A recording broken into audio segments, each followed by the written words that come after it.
Welcome to the How to Be Awesome at Your Job podcast, the show where brilliant professionals share how to sharpen the universal skills required to flourish at work. Enjoy more career fun, wins, meaning, and money with your host, Pete Makaitis.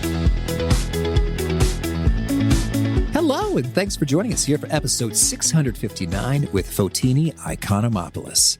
Fotini is sharing her pro tips on how you could get more by saying less in negotiations and how we're negotiating more often than you might think. So you'll learn 1, the 4 magic words of negotiation, 2, the surprising power of the pause in a negotiation, and 3, the script to use when you hear no. So if you want to check out the show notes or the transcript or the links to items we've referenced, drop on by awesomeatyourjob.com/EP659. And while you're at awesomeatyourjob.com, I recommend you check out some cool stuff such as our Gold Nugget summary emails, which provide the wisdom from Fotini in an email you can read in about 2 or 3 minutes right to your inbox each day the episode goes live, as well as access to the vault of all the historical Gold Nuggets over at awesomeatyourjob.com. Handy summaries, we call them the Gold Nuggets. Here's Fotini's story. Fotini is a speaker, trainer, advisor, and author. She helps people get what they want by channeling her energy into her passion for the power of forward thinking. Today, business executives partner with her to achieve their business goals, increase profitability, and create a competitive advantage. She empowers their teams through her expertise in negotiation, communication, and persuasion. To share her strengths with more business leaders, Fotini occasionally returns to the classroom as an instructor of MBA Negotiations at the Schulich School of Business at York University in Toronto. For the last 5 years, she's been invited to share her messages with audiences from all industries in keynote addresses across the globe. Fotini's first book is from Harper Collins. It's called Say Less, Get More, Unconventional Negotiation Techniques to Get What You Want. Big thanks to Fotini for sharing her wisdom with us. And big thanks to our sponsors. Check them out. One sponsor to check out is Storyworth. Whenever I'm thinking about meaningful Father's Day gifts, Storyworth leaps to mind. Storyworth helps you preserve precious memories and stories from your father for years to come. Each week, Storyworth emails your loved ones a thought-provoking question that you get to help pick, such as, what's the bravest thing you've ever done? I personally love the prompt so much that I have refreshed Storyworth's questions page many times looking for more. Storyworth makes the writing process super quick and easy. All your loved one needs to do is respond to that email with a story, and then you get a quick copy of that. And after a year of this fun, Storyworth compiles your loved one's stories and photos into a beautiful keepsake hardcover book that you'll be able to share and revisit for generations to come. Families love Storyworth so much, they've got 25,000 5-star reviews on Trustpilot and have millions of stories preserved. So give all the fathers in your life a unique, heartfelt gift they'll all cherish for years. Storyworth. Right now, you can save $10 on your first purchase when you go to storyworth.com/awesome. That's storyworth.com/awesome to save $10 on your first purchase. One sponsor to check out is Harvard Business Review. This brilliant magazine, published at hbr.org, is the leading destination for smart management thinking. Fun fact, HBR has been mentioned in 108 episodes of the show. That's because HBR has great stuff that comes up often. They've got explainer videos, podcasts, real-world case studies, and much more.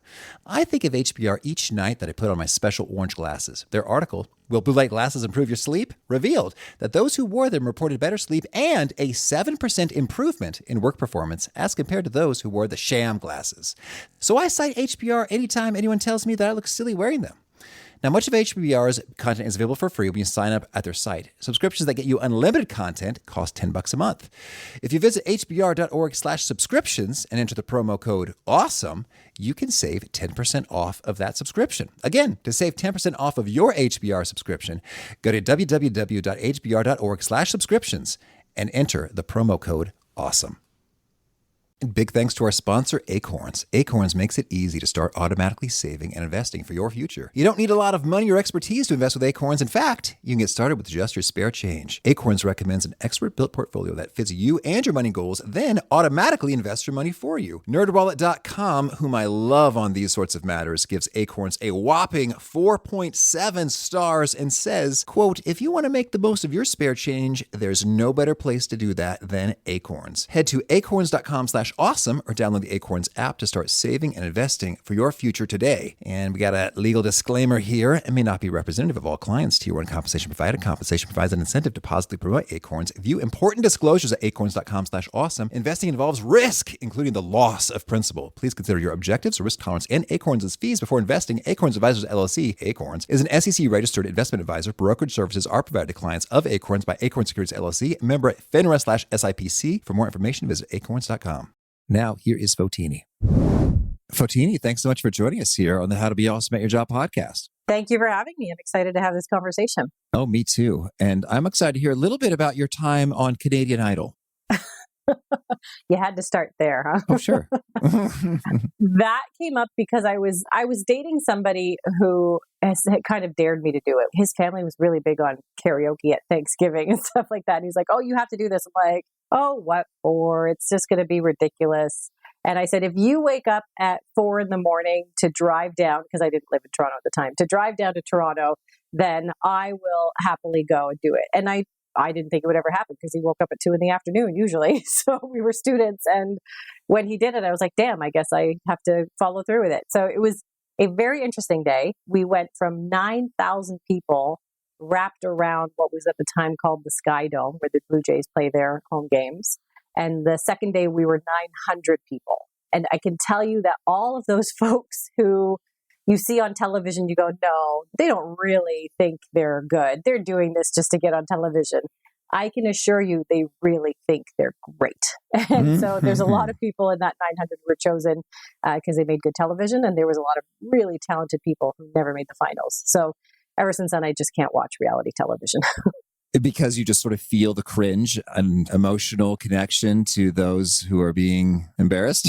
or is that the driver there? It's like you can see how they're curating it for television. And I'm like, oh, that's not reflective of like the people who won were fine. But the people I met in the lineups and who I made friends with there, they were amazing. And I was like, how are you not making it through? And they didn't have that ugly duckling kind of story that the television producers were looking for. So I was just, ever since then, I think reality TV is ruined for me. Yeah. So yeah, that is disillusioning. So you're not actually seeing the greatest singers there are. No. You're seeing good singers who have a compelling story. Yeah. I think the Kelly Clarksons, because American Idol happened way before Canadian Idol did, I think that was likely compelling, a very talented person without needing to scrub the story.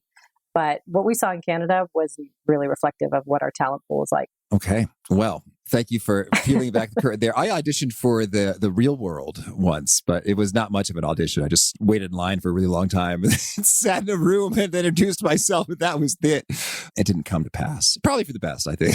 I was actually on the Real World once, kind of accidentally. No kidding. Yeah, I was in Cancun on vacation, and we met a bunch of people out and about. And they were like, come back to the hotel with us. Like, what, are you crazy? I'm not coming back to a hotel with a bunch of strangers. I said, look around you. We have a zillion and one camera people. Nothing can happen to you. And I was like, that's kind of fair. But it was actually quite boring because I was like, I'm not going to do anything stupid that's going to appear on television. I'm out. See ya. Yeah, well, it sounds like you said less and you got more. Absolutely. In terms of your life results. The 4 segues, my favorite part of the show, I think. And so that's the name of your book, Say Less, Get More, Unconventional Negotiation Techniques to Get What You Want. And that's pretty cool. And I think negotiation is one of those topics which sounds just kind of sexy and fun. And we had Chris Voss, an FBI hostage negotiator, on the show some time ago. And so I think some of those skills just can make you feel like a cool Jedi with powers if you know these negotiation moves. But I'd love to hear the practical considerations for your everyday professional who maybe doesn't make deals on a regular basis. They're not in sales or an agent. What is the case for why most professionals could benefit from sharpening their negotiation skills? I think most people don't realize that they are, in fact, negotiating a lot of the time. Because what we hear on TV and pop culture, it's all about, people ask me all the time, oh, your life must be like the show Suits, right? And I'm like, actually, it's quite boring. If it gets to that point, it means they're in deep trouble. They should have called me a long time before that. So it's not about the slickest salesperson who does the negotiating. We're actually negotiating constantly. Every conversation you are having where you're trying to get somebody on board with your idea. So in essence, leadership is a negotiation. Every time you are dealing with a toddler who's having a temper tantrum, you are, in fact, having a negotiation. Yeah, I need some help with that. It happens with our peers. It's not always about money exchanging hands. It's often qualitative things that we're talking about as well. So I think people don't recognize that they are, in fact, negotiating more than they think they are. But there's also opportunities to improve your life and reduce your stress if you can spot them. Well, yeah, tell us about spotting those opportunities. Like, what might be an opportunity that just passes us by and didn't even occur to us? Like, oh, well, maybe I should speak up and or speak less. I don't know, and negotiate that. Well, I would say pre-COVID, one of the biggest questions I was often getting was how to negotiate more flexibility because people are so stressed out and burnt out at work. So time is our most important component of negotiation, it seems, these days. And so when it comes to that time factor, it's how do I get some of my time back? How do I create some boundaries? If my colleague or manager at work is constantly asking me for additional things, can you do this extra thing for me? Can you work late on this? How do I spot the opportunity to go, you know what? I can say no. And I can actually get both of us quite happy about it because I can do it in a way that's going to be cooperative and come up with an alternative solution for us. So those are the most obvious ones to me that are most often overlooked for most people. And especially those folks who find themselves constantly burnt out and going, why am I getting all this stuff piled on me? Well, it's because you need to have a more appropriate conversation to manage the flow of work and to help people understand how to create that empathy and make sure that they are thinking about some of those things that perhaps you haven't raised and vice versa. Mm-hmm. Well, Fotini, please tell us this magic in which we can say no and the other person will be pleased. Can you maybe give us a demo of how it can unfold in practice? Well, there's a couple things that come to mind. One is what I call the 4 magic words of negotiation. And it is very simple. It is if you, then I. And by using those 4 magic words, you are introducing conditional trading. So when someone says, hey, can you help me with this project? You could go, absolutely. If you can help me with this other project, or if you can take something else off my desk, then I'd be happy to help you with your current project. Or if you can give me flex days next week, then I'd be happy to stay late today. But it seems like it's a gift. It's a more collaborative conversation when you finish with the then I piece, that thing that you're going to get out of it. But if you start with the if you, the thing that I need to get out of this is where I tell people you can be a little bit selfish because you want to take something first and then you want to finish with the give. And it sounds like a gift. But if you do the reverse of it, if you go, yeah, I'll do that, but only if you do this thing for me, now it feels like a punishment, even though it's the same proposal. So those 4 magic words are going to be really important in terms of helping people move forward and create some trades, whether it's trades for time or trade for effort or, reduce stress levels and so on. Mm-hmm. And then the other thing that comes up frequently is this comes straight out of the persuasion textbooks. We got Bob Cialdini coming up on the show. Woohoo! Oh, he's one of my favorite people in the whole wide world. And I cite him in my book and I talk about so many of his lectures all the time. And I guess this is a bit of a spoiler in case he does come on. But one of the things that comes up frequently when I'm speaking to women's groups, especially, is people are wondering, they're like, why am I always getting all of this extra work piled on me? And I ask them, how are you responding when people thank you in that moment? When you've done something nice for someone and they say, thank you, what's your natural response? So many people say the response is no problem. Well, if you've just told me it's no problem, then it's not going to be a problem for me to come back and dip into the well all over again. But if you were to pause for a moment and think about this whole say less, get more concept, take a second to think about it, you have a moment of power where you could say, I'm sure you'd do the same for me. Yeah. And now all of a sudden, one of 2 things is going to happen. They're going to go, yeah, I would do the same thing for that person. And let me log this into my subconscious brain. And when the opportunity comes up, I will do something for that person. Or they're going to go, oh, no, I wouldn't do that thing for her. I'm definitely not going to go back to this person because I don't want to feel guilty about it. Mm-hmm. So you're preventing them from burning you out and continuously dipping into this well. Well, Fotini, I want to talk about that specific phrase actually, because I've said it before and I felt a little weird when I did. It's almost like, I feel like I'm saying, and they know I'm saying, you owe me, Buster. And so I don't know if that's how it comes across.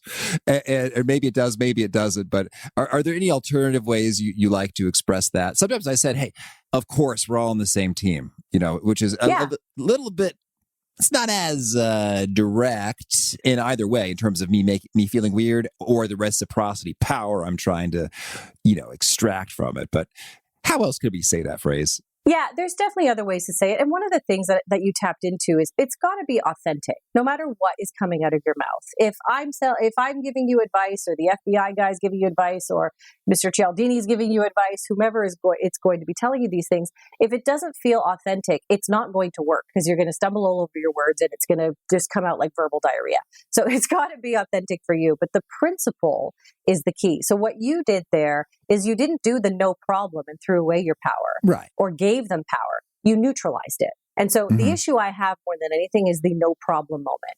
So what you said works perfectly. And other things are, it's people thank me at the end of a session when I'm doing a keynote or a Q&A or something like that. One of the things I like to tell them is, I appreciate that. It's not a no problem. I made the effort to show up here today, but I appreciate that. It's neutralizing it as opposed to just throwing it away. And I like that, because I think I've even said to my wife a few times, thank you for thanking me. And that just feels a little cheesy, but I appreciate that. Sometimes the specific words make all the difference. And I love that, because you are acknowledging that you appreciate the thanks, which some people just don't give. Just as a free tip, thank people. and it's true. So I do. I genuinely appreciate it. Words of affirmation, I like them. One of my love languages. So game on. I appreciate that. That's good. So boy, we're already getting so much good stuff here. So sometimes, though, it's not about saying a particular phrase. The title of the book is Say Less, Get More. What do you mean by say less? So it's twofold. One is you really actually have to stop talking because people will think and talk at the same time and talk themselves out of a deal. I see this happening all the time, whether you're a junior account manager or you're a C-suite executive. People will constantly be talking, assuming again that we've absorbed these messages of the one who speaks the fastest and the one who's the quick-witted one is going to get the best deal. That's usually not true. And so I tell introverts, you can rejoice. This is your moment. This is your opportunity to actually pause. And the reason I say less so much is I talk about our mental pause button, and I ask people to channel that mental pause button, because when we're faced with stress, and negotiation is one of those moments that most people find very stressful, we have this primitive way of handling things where our cave person, our ancestors, we have the same brain as they did. When they were faced with a saber-toothed tiger, all rational thought would leave their brains, and that's what allowed them to run like hell, that superhuman strength to run from their threat. Today, we don't have physical threats. We have psychological threats. So whether it's a threat to our ego or a threat to our security and so on, our brains still respond the same way. And that's what has those moments that make you go, oh God, why did I do that? And your palms were sweaty and your heart was beating faster and your breath was more shallow, and all of that rational energy left your brain. But instead of having those moments of why did I do that, instead you could just pause and give yourself a moment for, maybe it's a meditative breath. Maybe it's a positive mantra. Maybe it's a visualization of some kind. Just that chance for your brain to catch up to what it needs to do. And so you will be far more capable. You can actually change your brain in that moment by reframing things. There was a really interesting study that was done back in 2013. Harvard did a study where they had participants sing in front of a group, which for most people can create a lot of fear. I don't get it. Not if you put me in a karaoke bar, I'm good to go. But they made them sing Journey's Don't Stop Believin'. But before they did, they put them in 3 separate groups. And they told the first group, tell yourself that you are anxious. And they told the second group, describe yourself as excited. And then they told the last group to say nothing at all. And what they found was when there was a computer that measured their volume and pitch, the group that described themselves as excited outperformed the other 2 groups. And they not only outperformed them when they were singing, they also outperformed them on a math test and a speech test. They were perceived as more persuasive, more confident, and more persistent. So what that tells us is when you can take yourself out of a fear mindset and into an opportunity mindset, you can change your cognitive abilities. You can actually change your brain. So if you're going in for that negotiation or that stressful moment or that toddler who's having a temper tantrum, if you can just press your mental pause button and go, I can handle this, or I'm excited about this. I'm excited for the resolution. I'm excited to show them what I'm made of. I'm excited to finally put all of this preparation to good use. You can actually change your brain in that moment and get better results. So that's one element of saying less. The other element of saying less is actually using fewer words or being more measured in your words, because you don't want to be doing that whole talking yourself out of a deal thing. Okay. And so, well, one, that's a fascinating study. Do you remember who did it or where it was published? Because we totally got a link to it. I know I cited it in the book. It was 2013. It was Harvard. That's what I recall off the top of my head. Thank you. Okay. So then when you are taking that pause, that breath, that mantra moment, that reinterpretation, I'm excited. I think I'm a little reluctant sometimes to do that because I assume the other person on the other end that I'm talking to expects words to come from me pretty shortly after they stop saying words. So do you have any go-to like pause phrases, scripts, like moment takers? Like, that's a really interesting point. I'd like to think about that for a moment. Or I don't know, like what do you say? Yeah, that's one of them. Okay. I mean, you can call it a crutch if you want to. You can call it a tool, whatever you need. One of the biggest thing, though, is you need to own that moment. And so you could do it in the form of your body language. If you're face to face or you're doing something virtually on a camera, of course, you can have a look of pensive, deep thought on your face and they'll go, all right, she's contemplating it. I'm going to give her a second to do this. You can frame it and say, I need a moment to think that through, or I need a moment to make sure that I'm providing an option that's going to work for the both of us. And so by owning it, saying, I need a moment versus asking for permission, it's not about saying, can I have a moment? Because I don't think you need to ask somebody for that time. Yeah, that's right. It's saying, Yeah. I need a moment, or I'm going to take a moment to make sure that I think this through. I want to give you a thoughtful answer to this. And then if you say something to the effect of collaboration, of course, they'll think, oh, wow, she's considering my needs and she's taking the time to think about this. She's not just coming with something off the cuff. Well, now I feel like she's somebody that I can trust. So it's thinking through, framing it up to go, I am owning this time, as opposed to, oh no, I don't know what to say. So you also want to make sure that your body language is consistent with that. You don't want to look like the deer in headlights when you're taking that moment of pause. You want to look like it is intentional and you own it, and they're the ones who are going to be hanging on your every word when you can do that, because there's a very different message that you're sending with one set of body language versus the other. Yeah, I like that. And there's so many ways you convey that and just see what works for you. And part of me is just thinking, just like a noise, like, like that kind of means, yeah, I'm thinking. And I didn't have to use any syllables at all. Or stroking your chin or whatever. There's so many ways that it looks like I'm thinking. And that's great. And I've actually appreciated it on the receiving end. When I say something and someone else just pauses to think for a while, I like it. I kind of feel valued. It's like, okay, you're actually chewing on that as opposed to just feeling the need to fill the space. And it does make me more curious. Like, there's a bit of suspense, like, well, what's he going to say? It sounds like it might be pretty good because he's cooking it up for a little while here. So that's fun. That's the beauty of psychology, right? So that you're creating what is hard to obtain. People value things that are hard to obtain. So even if you know the answer in the back of your mind and you can say it quickly, taking your time and showing that little bit of reluctance means that you're in charge of the schedule here. And I think that can also speak volumes. Well, let's talk about taking charge. And I think when it comes to negotiations, I think sometimes there could be a tension in that you really do, let's just say everyone's coming at it from a good place, that good faith, they want to work something out and find a win-win. And so then I wonder, like, sometimes when it comes to like disclosing information, on the one hand, you could say, hey, information is knowledge is power. And the more you have an advantage in that department relative to your other person, you have strength in the advantage.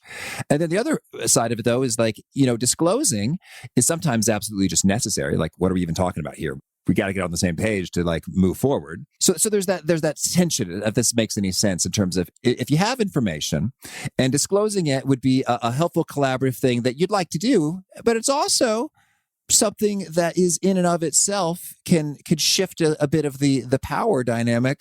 How do you think about these things? Yeah, so there's two things to think about. One is, what type of negotiation is it? And so I talk about negotiation as a spectrum. So I came up with a model to help my MBA students and my clients think it through. So there's kind of like a spectrum of light. If you can imagine that there's a more competitive side of the spectrum, that is when you are talking one-dimensional. It's really just about price and nothing else. Those are the toughest, coldest. There's no relationship. There's no real trust to speak of. So if you can imagine you're on a beach in Mexico buying a souvenir, or in Thailand buying a pair of elephant pants, it's a one and done, really quick negotiation. And when you're talking about those types of negotiations, again, say less, get more comes in here because you don't want to give away any information. You don't trust this person, and anything you do say will likely be used against you.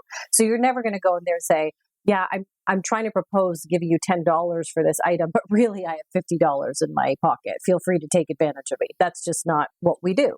Sure thing. This is my daughter's favorite stuffed animal in the world and her favorite color. She's absolutely going to love it. Hey, how much? Yeah, she's going to have a temper tantrum if I don't get it. What are you going to charge me?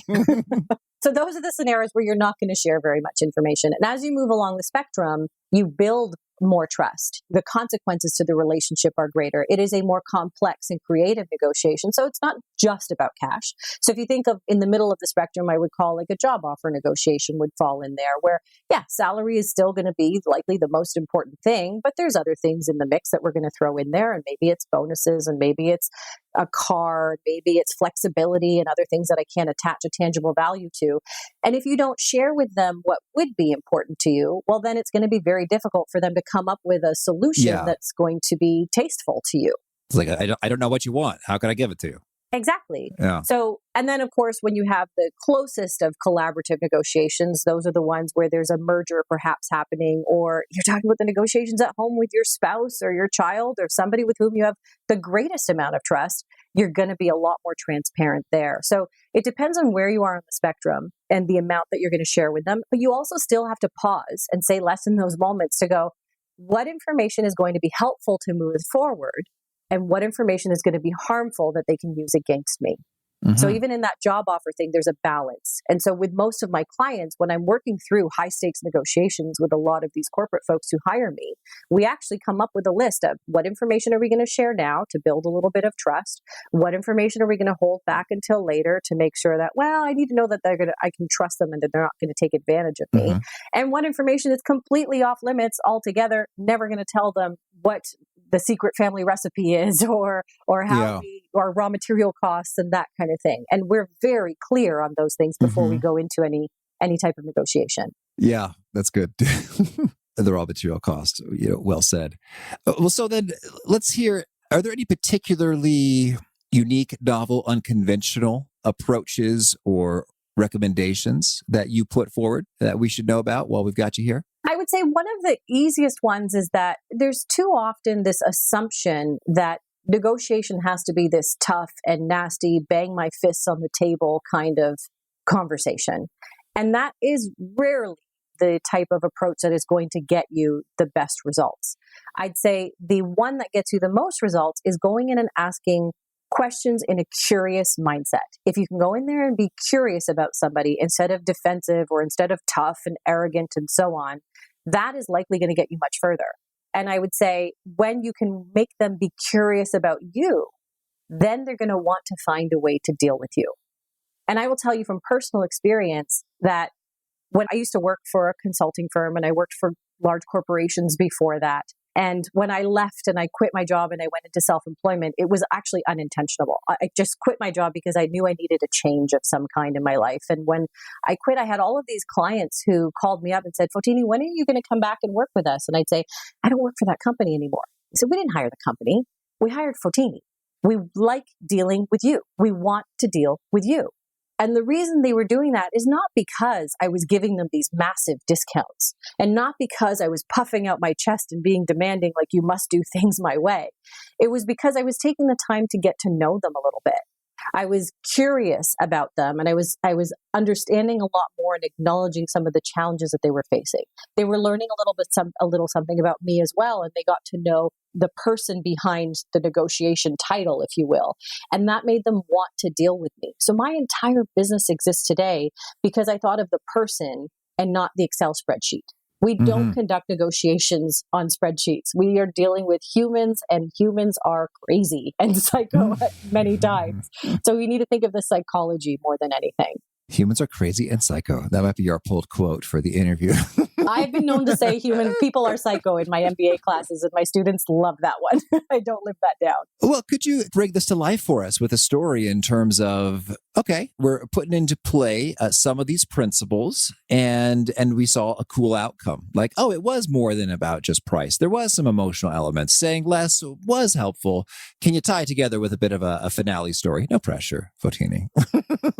So for example, a couple of years ago, I renovated a house and it was one of the most awful experiences of my life. I don't recommend living through a renovation and living in your house. But there was a lot of negotiation that had to be done in that moment. And I was pulling out carpets and I needed to match the exact same hardwood in the rest of the house to the bedrooms that I was removing the carpet from. And it's hard to get a perfect match when you're doing this type of stuff. Mm-hmm. And you're trying to avoid having to redo the entire house. So I go into, there's 2 retailers in the entire Toronto area that had this very specific brand of hardwood floors and this very specific color that I needed to match. And when I went to the first one, I said, here are the specs. How much do you think it's going to cost me? And the guy went, it'll be about $1,500. I said, okay, thank you very much. I went to the other one and I said, here are the specs. How much do you think it's going to cost me? And he spent some time and he's looking at his calculator. He's punching things in. He said it'll be $17.25. $17.25. So I wish. So $1,725. And which one sounded more credible? The reality is that unround number and that time that he took to make sure that he was, thinking through that analysis, if in fact he was, sounds far more credible to most of us versus that cheaper one that goes, it'll be about $1,500. When he came up with that answer really quickly, I went, that doesn't sound accurate. I bet you I'm going to have some surprise fees and things like that in the mix, right? So by using things like, these are tactics like unround numbers, and by using that hesitation, that saying less and taking your time to build up that anticipation, you can change the credibility factor. If I was looking at it just on a spreadsheet, I probably would have made a very different decision. But when I'm looking at it from a holistic, okay, this one sounds more credible than this one. The rounded number sounds like it has more risk attached to it. It's probably going to cost me a lot more. Will it be the same quality that I wanted? And so on. We can provoke people and make them think and change their perceptions in a million different ways. So it's all about considering all of the entire holistic picture rather than just that cell on an Excel spreadsheet. Mm-hmm. And I also want to add, when you talk about renovations, that reminded me of a time that I was getting a new garage door put into the garage. And so I don't know what the heck that's supposed to cost, but I got a number from my contractor who was working with a garage door person. And I said, well, I don't know anything about garage doors, but that number's higher than what HomeAdvisor.com says it should cost. So I'm going to call somebody else. He's like, wait, let me go back. So this happened like 3 times. It's like, well, hey, I really appreciate that you've reduced the price and we're getting closer. But again, that's higher than the Home Advisor range. So yeah, just to check, I'm going to, check some others. And it's like, well, let me get back. It was comical to me, like in terms of like, because I had no idea. Had I not spent like 2 minutes pulling up that page on HomeAdvisor.com, I'd probably say, okay. But because I did, I was able to save a few $100. And I think that's just wild how, in my experience, I'd love to get your hot take on this. It rarely boils down to a genius psychological maneuver or charismatic Jedi mind persuasion trick for me. And more so boils down to, hey, I've done my research and this is sort of like the alternatives. And I'm just going to go do that if you can't work with that. Yeah. That's that. You're demonstrating your credibility by saying just a very few words. You're going, when I checked such and such website, and they're like, oh crap, now he knows the jig is up. And now I have to make sure that I, appease this person. And all you said was very few words. You mentioned one website and all of a sudden the whole thing changes. Yeah. I actually have a really funny story that, again, when I moved into house living, I forgot I lived in a condo for many years. And in fact, I hate house living and I moved back into a condo last year. But when I moved into this house, I forgot how much I hated shoveling snow. And I live in Toronto where we have a ton of snow and you have to have your sidewalk shoveled within 12 hours of snowfall or you get ticketed by the city. And so I was like, screw this. I'm going to find somebody else to do this for me. And so I'm very good at outsourcing. And I did some research and I asked around and people said to get a driveway the size of yours done for the entire winter, you should spend no more than $400 for the next 4 months. I was like, great. So I put a post up in a local Facebook group with the specs so everybody knew how small the driveway was. And that's when things got really interesting. And one gentleman replied and said, this is all over text, right? This is Facebook Messenger. And he said, I would take care of your property for $800 for the season. And I was pissed. I was so angry. I was like, you think I'm a woman and you're going to be able to take advantage of me and treat me like a statistic and get all aggressive? I don't think so. But I pressed my mental pause button. And instead of saying all of those things, I said, wow, that's a lot more expensive than other quotes. thanks for reaching out, but that's too much for me. And then he came back and he said, so how much are you looking at spending? And I said, well, I've got students in the neighborhood willing to do it for $200. I'd be willing to pay for someone more reliable, but you're just way too far outside of my price range. And that was true. I had a neighbor kid who was willing to do it for $200. And he said, so what do you want to spend? I live at Woodbine and Girard. The lowest I can do for you is $500. And that was all in one text box. So he asked me a question. And before I could even see that question, he answered that question, which means he's now negotiating against himself. Yes. And he gave me his location that if I needed to, I could use to my advantage to go, great, then you could work me into the very beginning or the very end of your route. No problem. And then he said, the lowest I can do for you is 500. And it's almost like, cue the dramatic music. It's dun, dun, dun. Because I know the highest I would spend is 400. And if the lowest he would go is 500, that means that we can't get to a deal. So I said, thanks, but that's still way too much. I'll have to settle for one of the kids. And then I put my phone away because this happened first thing in the morning and I was running a workshop that day with a client and I never look at my phone when I'm with clients. And so what I found was later on that day when I checked my phone, the negotiation wasn't in fact over. And many hours later, I saw a message that was waiting for me and it said 400. And then because I hadn't seen that message at 5:18 p.m. that day, there was one more message waiting for me, 300. And that is the beauty. That is the power of saying less and getting more. The less I was saying, the more I was getting rewarded. Right. And so that's just that little extra hesitation that you can put in there and not having to, I didn't have to yell at him or shout the obscenities that were running through my mind earlier. It was diplomatic, it was polite, and it was still fruitful. It didn't have to be that banging fist on the table stuff in order to get the best possible deal. I will tell you, however, I didn't go with that guy. I just didn't trust him. And I ended up negotiating with someone else to get my driveway and my neighbor's driveway done for $240 each for the season. Yeah. So she was pretty psyched to have a professional negotiator living next door. Well, yes, congratulations. And that is a lovely story in terms of tying those things together nicely. And it all started because you had some idea. Okay, 400. Like, had you not inquired, you'd be like, 800. If I had to, you'd probably part with $800 to have the snow handled. But you didn't have to. And the reason you knew you didn't have to is because you got that upfront info, and then you just let some silence bring it on down. Yeah, I mean, that's one of my favorites, just to show you the value of saying less and the power of just taking your time for things, whether it was intentional or not. That is what people need to learn, is that you can talk yourself out of a deal or you can say less and you can get a lot more out of it. Well, and do you have any other recommended scripts or phrases or key gems of things you find yourself saying often in a negotiation? Well, I have a kind of an automatic reflexive response to the word no or the words I can't. And so my automatic response is, how could you?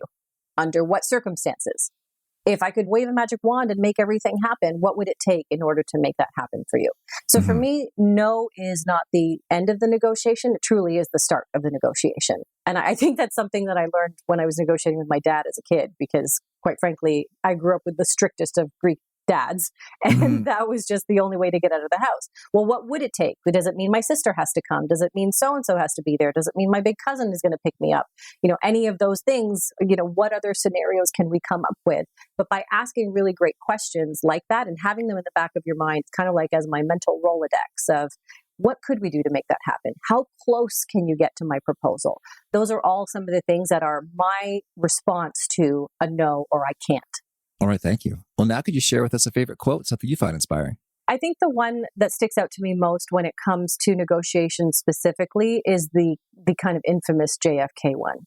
Let us not negotiate out of fear.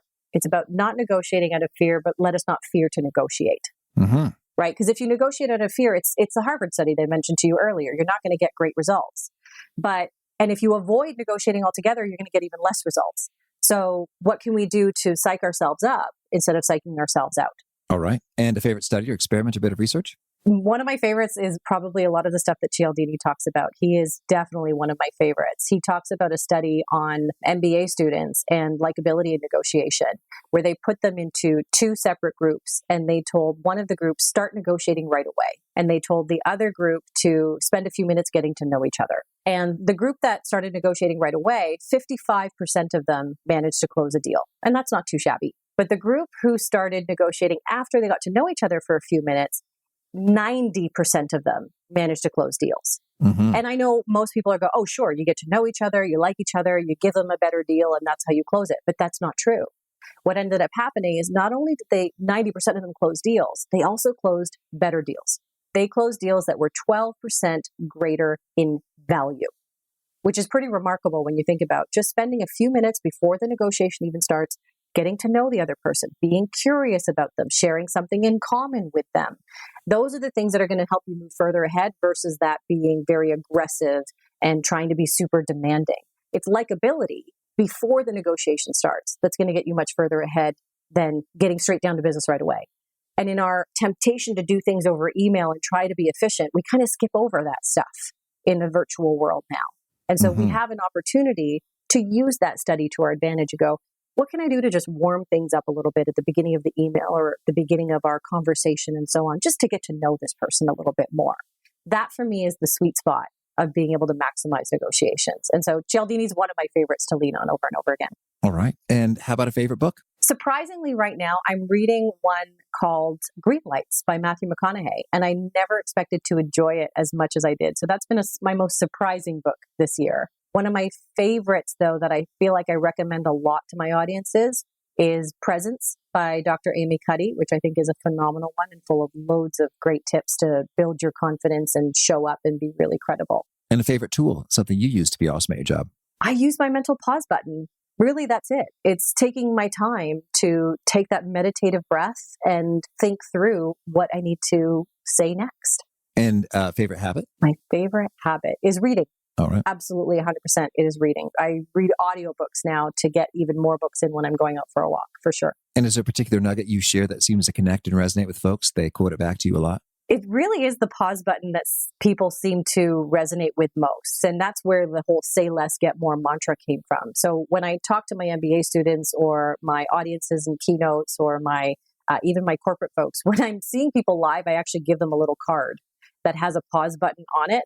And so some of my students even tell me, they're like, I have your card on my bathroom mirror and I have it on my night table and I have it on my bulletin board. I'm like, why is it on your night table? They're like, it prevents me from getting into arguments with my spouse. So that one I think is the favorite from everybody in my audiences. And if folks want to learn more or get in touch, where would you point them? They can go to my website, FotiniIcon.com, or they can find me on Instagram, where I'm sharing loads of stuff all the time at Fotini Icon there. And LinkedIn is also one of my favorite social media sites where I share loads of information. Okay. And do you have a final challenge or call to action for folks looking to be awesome at their jobs? I do. So I always leave my keynotes and I give my audiences a challenge to put saying less and getting more into practice right away. And there are two very easy ways to do that. The first is ask yourself, what kind of a question can I ask to learn a little bit more about this person and get more out of this conversation? And the other is there a moment where I can be quiet and say less and maybe let my body language do the talking to get more out of a situation? All right, Fotini, this has been a pleasure. Thank you. And I wish you all the best and much luck in all the ways you say less and get more. Thank you very much. I hope it comes in handy for you with your kids as well.